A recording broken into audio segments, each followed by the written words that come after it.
Well, also in France, exactly 1 month from today, all eyes around the world should be on Paris for the opening ceremony of the Olympics. The big question, though, still is, will France be ready?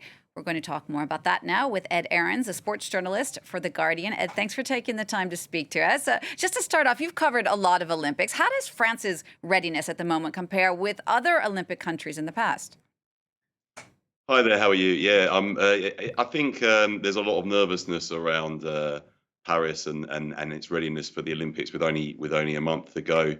I think that mainly because of the extravagant plans that there are for, especially for the opening ceremony, which is going to take place down the River Seine, which is obviously a massive security operation.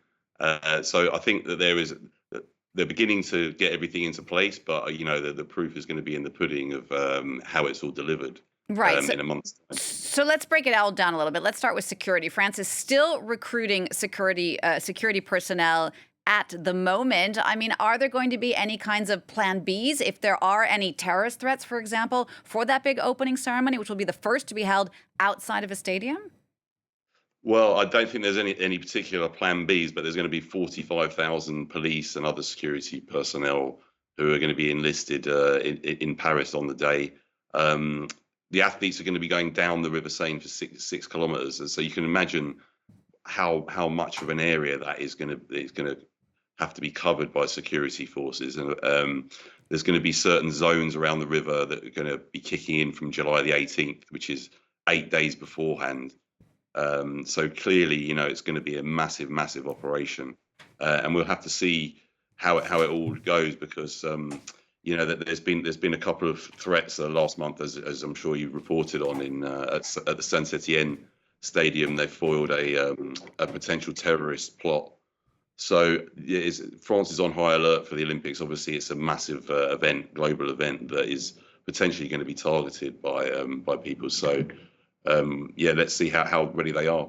Right. And in addition, of course, to all the security worries, there's another big question about the Seine itself, not just meant to host this opening ceremony, but also meant to host swimming events. The issue has been not just is it clean enough, but also the fact that there's been so much rain in Paris recently. I mean, what would happen to events like the triathlon or open water swimming if they cannot get into the Seine? Yeah, I think this is one particular aspect of the Olympics that's really caught people's attention because really grand plans to have this open water swimming in the Seine and the triathlon, and they spent billions of euros on trying to clean it up. And as it stands, I think the latest tests were it's really not ready at all. The Paris mayor Anne Hidalgo was supposed to be going for a swim a couple of days ago, I think it was, and now she's delayed that for a few weeks until just before the Olympics is due to start. And so, in the case of the triathlon, I think that there are plans to make it into just a biathlon, which would just be cycling and running, which would obviously be a real shame for the competitors because swimming is a very important part of the triathlon.